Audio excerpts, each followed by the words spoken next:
ನಮ್ಮ ಜೊತೆಗೆ ಈ ವಿಚಾರಕ್ಕೆ ಸಂಬಂಧಪಟ್ಟಂಗೆ ಇನ್ನಷ್ಟು ಮಾಹಿತಿಯನ್ನ ಹಂಚಿಕೊಳ್ಳೋದಕ್ಕೆ ಪತ್ರಕರ್ತರಾಗಿರುವಂತಹ ಹಿಟ್ನಾಳ್ ಅವರು ನೇರ ಸಂಪರ್ಕದಲ್ಲಿದ್ದಾರೆ.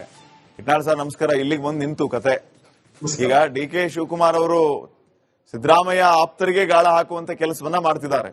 ಇದು ಕುರ್ಚಿ ಕಿತ್ತಾಟ ಭಾಗ 2 ಅಂತ ವರ್ಣಿಸಬಹುದಾ? ಈಗ ಇದೆಲ್ಲ ಕುರ್ಚಿ ಕಿತ್ತಾಟ ಇತ್ಯಾದಿಯನ್ನು ಸ್ವಲ್ಪ ಒಂದು ಕ್ಷಣ ಬದಿಗಿಡೋಣ. ಕಾಂಗ್ರೆಸ್ ಪ್ರದೇಶ ಕಾಂಗ್ರೆಸ್ ಅಧ್ಯಕ್ಷರು ಪ್ರದೇಶ ಕಾಂಗ್ರೆಸ್ಸಿನ ಸದಸ್ಯರನ್ನ ಅಥವಾ ನಾಯಕರುಗಳನ್ನ ಭೇಟಿ ಮಾಡೋದ್ರಲ್ಲಿ ಏನು ವಿಶೇಷ ಅಂತ ಆ ವಿಶೇಷ ಅರ್ಥ ಬರೋದನ್ನೇ ಈ ಒಂದು ಕುರ್ಚಿ ಮತ್ತು ಅಧಿಕಾರ ಹಸ್ತಾಂತರ ವಿವಾದದ ಹಿನ್ನೆಲೆಯಲ್ಲಿ. ಆದ್ರೆ ಒಂದು ಡಿ.ಕೆ. ಶಿವಕುಮಾರ್ ಒಬ್ಬ ನುರಿತ ರಾಜಕಾರಣಿ ಆದ್ದರಿಂದ ಹೈಕಮಾಂಡ್ ಹೇಳದೇ ಇರಲಿ, ಒಂದಂತೂ ಅವ್ರಿಗೆ ಈಗ ಅರಿವಾಗಿರ್ತದೆ, ನಾನು ಎಲ್ಲರನ್ನ ತೆಗೆದುಕೊಂಡು ಹೋದರೆ ನನಗೆ ಒಳ್ಳೆಯದು ಅಂತ. ಈಗೇನಾಗಿದೆ ನೋಡಿ, ಕೆ.ಎನ್. ರಾಜಣ್ಣ ಮತ್ತು ಡಿ.ಕೆ. ಶಿವಕುಮಾರ್ ಒಟ್ಟಿಗೆ ಕೂತು ಮಾತಾಡ್ತಾರೆ ಅನ್ನೋದನ್ನೇ ನಾವು ನಿನ್ನೆ ಊಹಿಸ್ಕೊಳ್ಳೋಕೆ ಸಾಧ್ಯ ಇರಲಿಲ್ಲ. ಯಾಕೆ ಅಷ್ಟೆಲ್ಲ ಮಾತಾಡ್ಬಿಟ್ಟಿದ್ರು, ಎಸ್ಪೆಷಲಿ ರಾಜಣ್ಣ ಡಿ.ಕೆ. ಶಿವಕುಮಾರ್ ಬಗ್ಗೆ ಏನೆಲ್ಲ ಮಾತಾಡಿದ್ರು, ಮಹಾನಾಯಕ ಅಂದಿದ್ರು, ಅದೇನೋ ಒಂದು ಹನಿ ಟ್ರ್ಯಾಪ್ ಕೇಸಲ್ಲಿ ಏನೇನೋ ಆರೋಪಗಳು ಕೂಡ ಮಾಡಿದ್ರು, ಇವೆಲ್ಲ ನಡೆದೋಗಿದೆ. ಆದ್ರೆ ಡಿ.ಕೆ. ಶಿವಕುಮಾರ್ ಹೇಳಿದಂಗೆ ರಾಜಕಾರಣ ಅನ್ನೋದು ಒಂದು ಸಾಂದರ್ಭಿಕ ಆಟ. ಅದು ಏನೋ ಯಾರು ಶಾಶ್ವತ ವೈರಿಗಳು ಅಲ್ಲ, ಯಾರು ಶಾಶ್ವತ ಮಿತ್ರರು ಅಲ್ಲ. ಹಾಗಿರುವಾಗ ರಾಜಣ್ಣ ಜೊತೆಯಲ್ಲಿ ಒಂದು ರೀತಿಯ ಸೌಹಾರ್ದವನ್ನ ಏರ್ಪಾಟು ಮಾಡಿಕೊಳ್ಳುವಲ್ಲಿ ಡಿ.ಕೆ. ಶಿವಕುಮಾರ್ ಪ್ರಯತ್ನ ಮಾಡೋದು ಆಶ್ಚರ್ಯ ಆಗಿ ಕಾಣೋದಿಲ್ಲ ನನಗೆ. ಆದ್ರೆ ಆಕ್ಚುಲಿ ಅದೊಂದು ಜಾಣ ನಡೆ ಕೂಡ. ಈಗ ರಾಜಣ್ಣ ಹೇಳ್ತಾರೆ, ನನ್ನ ಹಿಂದಿನ ಹೇಳಿಕೆಗಳು ಯಾವುದೇ ನನಗೆ ವ್ಯತ್ಯಾಸ ಇಲ್ಲ, ನಾನು ಇಂದಿಗೂ ಬದ್ಧ ಅಂತ ಹೇಳ್ತಾರೆ. ಇವ್ರು ಹೇಳಿಕೆಗೆ ಬದ್ಧ ಕೊನೆಗೆ ಒಂದು ಮಾತನ್ನು ಹೇಳ್ಬಿಡ್ತಾರೆ, ಹೈಕಮಾಂಡ್ ಹೇಳಿದ್ದಾರೆ ನಾವು ಕೇಳ್ತೇವೆ ಅಂತೇಳಿ. ಸಿದ್ದರಾಮಯ್ಯನವರು ಹೇಳ್ಬಿಟ್ಟಿದ್ದಾರೆ, ಹೈಕಮಾಂಡ್ ಹೇಳಿದಾಗೆ ನಾವು ನಡ್ಕೊಳ್ತೇವೆ ಅಂತೇಳಿ ಅಲ್ಲಿಗೆ ಮುಗೀತು ಅಂತ. ಈಗಿರುವಾಗ ಇದೆಲ್ಲವೂ ಕೂಡ ಒಂದು ಈ ಕುರ್ಚಿ ಕದನ ಅಥವಾ ಕುರ್ಚಿಯ ಒಂದು ಪೈಪೋಟಿಗೆ ಹೊಂದಿಕೊಂಡಂತೆ ಒಂದು ರೀತಿಯಲ್ಲಿ ಕಂಡ್ರೆ, ಇನ್ನೊಂದು ಆಯಾಮದಲ್ಲಿ ಡಿ.ಕೆ. ಶಿವಕುಮಾರ್ ಒಬ್ಬ ನಾಯಕನಾಗಿ ಎಲ್ಲರನ್ನು ಒಟ್ಟಿಗೆ ತೆಗೆದುಕೊಂಡು ಹೋಗುವ ಪ್ರಯತ್ನ ಮಾಡ್ತಿದ್ದಾರೆ. ಸ್ವಲ್ಪ ತಡವಾದ್ರೂ ಕೂಡ ಮಾಡ್ತಿದ್ದಾರೆ. ಯಾಕಂದ್ರೆ ಅದು ಏನೇ ಆಗ್ಲಿ, ಮುಂದಿನ ದಿನ ಏನೇ ಆಗ್ಲಿ, ಡಿ.ಕೆ. ಶಿವಕುಮಾರ್ಗೆ ಎಲ್ಲರ ಸಹಕಾರ ಅಗತ್ಯ. ಎಲ್ಲರ ಬೆಂಬಲ ಸಿಗ್ಲಿಕ್ಕಿಲ್ಲ, ಆದ್ರೆ ಎಲ್ಲರ ಸಹಕಾರ ಅಗತ್ಯ ಆಗತ್ತೆ. ಕೆಲವರು ಬೆಂಬಲ ಕೊಡ್ತಾರೆ, ಕೆಲವರು ಸಹಕಾರ ಮಾತ್ರ ಕೊಡ್ತಾರೆ, ಕೆಲವರು ತಟಸ್ಥಗೊಳಿತಾರೆ. ಬಟ್ ಒಟ್ಟಾರೆಯಾಗಿ ಅವರ ಒಂದು ಆಯ್ಕೆಗೆ ವಿರೋಧಿಗಳು ಮಾತ್ರ ಇರಬಾರ್ದು ಅನ್ನೋದು ಡಿ.ಕೆ. ಶಿವಕುಮಾರ್ ಪ್ರಯತ್ನದ ಒಂದು ಗುರಿ ಅನ್ಸುತ್ತೆ ನನಗೆ. ನಮ್ಮ ಜೊತೆಗೆ ಈ ವಿಚಾರಕ್ಕೆ ಸಂಬಂಧಪಟ್ಟಂಗೆ ಇನ್ನಷ್ಟು ಮಾಹಿತಿಯನ್ನ ಹಂಚಿಕೊಳ್ಳೋದಕ್ಕೆ ಪತ್ರಕರ್ತರಾಗಿರುವಂತಹ ಹಿಟ್ನಾಳ್ ಅವರು ನೇರ ಸಂಪರ್ಕದಲ್ಲಿದ್ದಾರೆ. ಹಿಟ್ನಾಳ್ ಸರ್ ನಮಸ್ಕಾರ. ಇಲ್ಲಿಗೆ ಬಂದು ನಿಂತು ಕತೆ ಈಗ ಡಿ.ಕೆ. ಶಿವಕುಮಾರ್ ಅವರು ಸಿದ್ದರಾಮಯ್ಯ ಆಪ್ತರಿಗೆ ಗಾಳ ಹಾಕುವಂತ ಕೆಲಸವನ್ನ ಮಾಡ್ತಿದ್ದಾರೆ. ಇದು ಕುರ್ಚಿ ಕಿತ್ತಾಟ ಭಾಗ 2 ಅಂತ ವರ್ಣಿಸಬಹುದಾ? ಈಗ ಇದೆಲ್ಲ ಕುರ್ಚಿ ಕಿತ್ತಾಟ ಇತ್ಯಾದಿಯನ್ನು ಸ್ವಲ್ಪ ಒಂದು ಕ್ಷಣ ಬದಿಗಿಡೋಣ. ಪ್ರದೇಶ ಕಾಂಗ್ರೆಸ್ ಅಧ್ಯಕ್ಷರು ಪ್ರದೇಶ ಕಾಂಗ್ರೆಸ್ಸಿನ ಸದಸ್ಯರನ್ನ ಅಥವಾ ನಾಯಕರುಗಳನ್ನ ಭೇಟಿ ಮಾಡೋದ್ರಲ್ಲಿ ಏನು ವಿಶೇಷ ಅಂತ ಆ ವಿಶೇಷ ಅರ್ಥ ಬರೋದನ್ನೇ ಈ ಒಂದು ಕುರ್ಚಿ ಮತ್ತು ಅಧಿಕಾರ ಹಸ್ತಾಂತರ ವಿವಾದದ ಹಿನ್ನೆಲೆಯಲ್ಲಿ.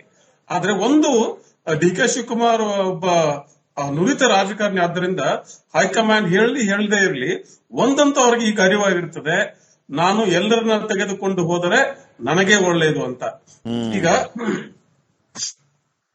ಈಗೇನಾಗಿದೆ ನೋಡಿ, ಕೆ.ಎನ್. ರಾಜಣ್ಣ ಮತ್ತು ಡಿ.ಕೆ. ಶಿವಕುಮಾರ್ ಒಟ್ಟಿಗೆ ಕೂತು ಮಾತಾಡ್ತಾರೆ ಅನ್ನೋದನ್ನೇ ನಾವು ನಿನ್ನೆ ಊಹಿಸ್ಕೊಳ್ಳೋಕೆ ಸಾಧ್ಯ ಇರಲಿಲ್ಲ.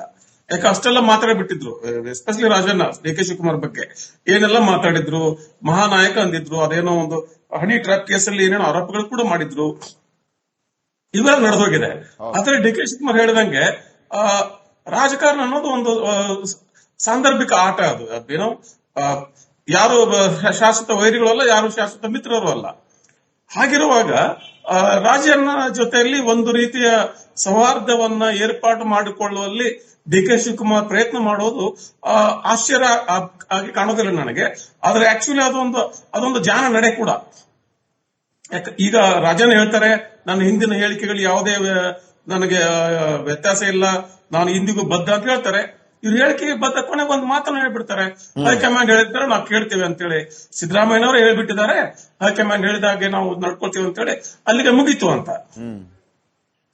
ಈಗಿರುವಾಗ ಇದೆಲ್ಲವೂ ಕೂಡ ಒಂದು ಈ ಕುರ್ಚಿ ಕದನ ಅಥವಾ ಕುರ್ಚಿಯ ಒಂದು ಪೈಪೋಟಿಗೆ ಹೊಂದಿಕೊಂಡಂತೆ ಒಂದು ರೀತಿಯಲ್ಲಿ ಕಂಡ್ರೆ, ಇನ್ನೊಂದು ಆಯಾಮದಲ್ಲಿ ಡಿ ಕೆ ಶಿವಕುಮಾರ್ ಒಬ್ಬ ನಾಯಕನಾಗಿ ಎಲ್ಲರನ್ನು ಒಟ್ಟಿಗೆ ತೆಗೆದುಕೊಂಡು ಹೋಗುವ ಪ್ರಯತ್ನ ಮಾಡ್ತಿದ್ದಾರೆ. ಸ್ವಲ್ಪ ತಡವಾದ್ರೂ ಕೂಡ ಮಾಡ್ತಿದ್ದಾರೆ. ಯಾಕಂದ್ರೆ ಅದು ಏನೇ ಆಗ್ಲಿ, ಮುಂದಿನ ದಿನ ಏನೇ ಆಗ್ಲಿ, ಡಿ ಕೆ ಶಿವಕುಮಾರ್ಗೆ ಎಲ್ಲರ ಸಹಕಾರ ಅಗತ್ಯ.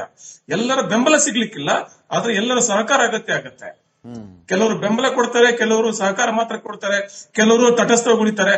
ಬಟ್ ಒಟ್ಟಾರೆಯಾಗಿ ಅವರ ಒಂದು ಆಯ್ಕೆಗೆ ವಿರೋಧಿಗಳು ಮಾತ್ರ ಇರಬಾರ್ದು ಅನ್ನೋದು ಡಿ ಕೆ ಶಿವಕುಮಾರ್ ಪ್ರಯತ್ನದ ಒಂದು ಗುರಿ ಅನ್ಸುತ್ತೆ ನನಗೆ. ನಮ್ಮ ಜೊತೆಗೆ ಈ ವಿಚಾರಕ್ಕೆ ಸಂಬಂಧಪಟ್ಟಂಗೆ ಇನ್ನಷ್ಟು ಮಾಹಿತಿಯನ್ನ ಹಂಚಿಕೊಳ್ಳೋದಕ್ಕೆ ಪತ್ರಕರ್ತರಾಗಿರುವಂತಹ ಹಿಟ್ನಾಳ್ ಅವರು ನೇರ ಸಂಪರ್ಕದಲ್ಲಿದ್ದಾರೆ. ಹಿಟ್ನಾಳ್ ಸರ್ ನಮಸ್ಕಾರ. ಇಲ್ಲಿಗೆ ಬಂದು ನಿಂತು ಕತೆ. ಈಗ ಡಿ ಕೆ ಶಿವಕುಮಾರ್ ಅವರು ಸಿದ್ದರಾಮಯ್ಯ ಆಪ್ತರಿಗೆ ಗಾಳ ಹಾಕುವಂತ ಕೆಲಸವನ್ನ ಮಾಡ್ತಿದ್ದಾರೆ. ಇದು ಕುರ್ಚಿ ಕಿತ್ತಾಟ ಭಾಗ 2 ಅಂತ ವರ್ಣಿಸಬಹುದಾ? ಈಗ ಇದೆಲ್ಲ ಕುರ್ಚಿ ಕಿತ್ತಾಟ ಇತ್ಯಾದಿಯನ್ನು ಸ್ವಲ್ಪ ಒಂದು ಕ್ಷಣ ಬದಿಗಿಡೋಣ. ಪ್ರದೇಶ ಕಾಂಗ್ರೆಸ್ ಅಧ್ಯಕ್ಷರು ಪ್ರದೇಶ ಕಾಂಗ್ರೆಸ್ನ ಸದಸ್ಯರನ್ನ ಅಥವಾ ನಾಯಕರುಗಳನ್ನ ಭೇಟಿ ಮಾಡೋದ್ರಲ್ಲಿ ಏನು ವಿಶೇಷ ಅಂತ, ಆ ವಿಶೇಷ ಅರ್ಥ ಬರೋದನ್ನೇ ಈ ಒಂದು ಕುರ್ಚಿ ಮತ್ತು ಅಧಿಕಾರ ಹಸ್ತಾಂತರ ವಿವಾದದ ಹಿನ್ನೆಲೆಯಲ್ಲಿ. ಆದ್ರೆ ಒಂದು, ಡಿ ಕೆ ಶಿವಕುಮಾರ್ ಒಬ್ಬ ನುರಿತ ರಾಜಕಾರಣಿ ಆದ್ದರಿಂದ ಹೈಕಮಾಂಡ್ ಹೇಳದೇ ಇರಲಿ, ಒಂದಂತೂ ಅವ್ರಿಗೆ ಈಗ ಅರಿವಾಗಿರ್ತದೆ, ನಾನು ಎಲ್ಲರನ್ನ ತೆಗೆದುಕೊಂಡು ಹೋದರೆ ನನಗೆ ಒಳ್ಳೆಯದು ಅಂತ. ಈಗೇನಾಗಿದೆ ನೋಡಿ, ಕೆ.ಎನ್. ರಾಜಣ್ಣ ಮತ್ತು ಡಿ ಕೆ ಶಿವಕುಮಾರ್ ಒಟ್ಟಿಗೆ ಕೂತು ಮಾತಾಡ್ತಾರೆ ಅನ್ನೋದನ್ನೇ ನಾವು ನಿನ್ನೆ ಊಹಿಸ್ಕೊಳ್ಳೋಕೆ ಸಾಧ್ಯ ಇರಲಿಲ್ಲ. ಯಾಕೆ ಅಷ್ಟೆಲ್ಲ ಮಾತಾಡ್ಬಿಟ್ಟಿದ್ರು, especially Rajanna D K Shivakumar ಬಗ್ಗೆ ಏನೆಲ್ಲ ಮಾತಾಡಿದ್ರು, ಮಹಾನಾಯಕ ಅಂದಿದ್ರು, ಅದೇನೋ ಒಂದು ಹನಿ ಟ್ರ್ಯಾಪ್ ಕೇಸಲ್ಲಿ ಏನೇನೋ ಆರೋಪಗಳು ಕೂಡ ಮಾಡಿದ್ರು. ಇವೆಲ್ಲ ನಡೆದೋಗಿದೆ. ಆದ್ರೆ ಡಿ ಕೆ ಶಿವಕುಮಾರ್ ಹೇಳಿದಂಗೆ ರಾಜಕಾರಣ ಅನ್ನೋದು ಒಂದು ಸಾಂದರ್ಭಿಕ ಆಟ. ಅದು ಏನೋ ಯಾರು ಶಾಶ್ವತ ವೈರಿಗಳಲ್ಲ, ಯಾರು ಶಾಶ್ವತ ಮಿತ್ರರು ಅಲ್ಲ. ಹಾಗಿರುವಾಗ ರಾಜಣ್ಣ ಜೊತೆಯಲ್ಲಿ ಒಂದು ರೀತಿಯ ಸೌಹಾರ್ದವನ್ನ ಏರ್ಪಾಡು ಮಾಡಿಕೊಳ್ಳುವಲ್ಲಿ ಡಿ ಕೆ ಶಿವಕುಮಾರ್ ಪ್ರಯತ್ನ ಮಾಡೋದು ಆಶ್ಚರ್ಯ ಆಗಿ ಕಾಣೋದಿಲ್ಲ ನನಗೆ. ಆದ್ರೆ ಆಕ್ಚುಲಿ ಅದೊಂದು ಜಾಣ ನಡೆ ಕೂಡ. ಈಗ ರಾಜಣ್ಣ ಹೇಳ್ತಾರೆ, ನನ್ನ ಹಿಂದಿನ ಹೇಳಿಕೆಗಳು ಯಾವುದೇ ನನಗೆ ವ್ಯತ್ಯಾಸ ಇಲ್ಲ, ನಾನು ಇಂದಿಗೂ ಬದ್ಧ ಅಂತ ಹೇಳ್ತಾರೆ. ಇವ್ರು ಹೇಳಿಕೆಗೆ ಬದ್ಧ ಕೊನೆಗೆ ಒಂದು ಮಾತನ್ನು ಹೇಳ್ಬಿಡ್ತಾರೆ, ಹೈಕಮಾಂಡ್ ಹೇಳಿರ್ತಾರೆ ನಾವು ಕೇಳ್ತೇವೆ ಅಂತೇಳಿ. ಸಿದ್ದರಾಮಯ್ಯನವರು ಹೇಳ್ಬಿಟ್ಟಿದ್ದಾರೆ, ಹೈಕಮಾಂಡ್ ಹೇಳಿದಾಗೆ ನಾವು ನಡ್ಕೊಳ್ತೇವೆ ಅಂತೇಳಿ, ಅಲ್ಲಿಗೆ ಮುಗೀತು ಅಂತ. ಈಗಿರುವಾಗ ಇದೆಲ್ಲವೂ ಕೂಡ ಒಂದು ಈ ಕುರ್ಚಿ ಕದನ ಅಥವಾ ಕುರ್ಚಿಯ ಒಂದು ಪೈಪೋಟಿಗೆ ಹೊಂದಿಕೊಂಡಂತೆ ಒಂದು ರೀತಿಯಲ್ಲಿ ಕಂಡ್ರೆ, ಇನ್ನೊಂದು ಆಯಾಮದಲ್ಲಿ ಡಿ ಕೆ ಶಿವಕುಮಾರ್ ಒಬ್ಬ ನಾಯಕನಾಗಿ ಎಲ್ಲರನ್ನು ಒಟ್ಟಿಗೆ ತೆಗೆದುಕೊಂಡು ಹೋಗುವ ಪ್ರಯತ್ನ ಮಾಡ್ತಿದ್ದಾರೆ. ಸ್ವಲ್ಪ ತಡವಾದ್ರೂ ಕೂಡ ಮಾಡ್ತಿದ್ದಾರೆ. ಯಾಕಂದ್ರೆ ಅದು ಏನೇ ಆಗ್ಲಿ, ಮುಂದಿನ ದಿನ ಏನೇ ಆಗ್ಲಿ, ಡಿ ಕೆ ಶಿವಕುಮಾರ್ಗೆ ಎಲ್ಲರ ಸಹಕಾರ ಅಗತ್ಯ. ಎಲ್ಲರ ಬೆಂಬಲ ಸಿಗ್ಲಿಕ್ಕಿಲ್ಲ, ಆದ್ರೆ ಎಲ್ಲರ ಸಹಕಾರ ಅಗತ್ಯ ಆಗತ್ತೆ.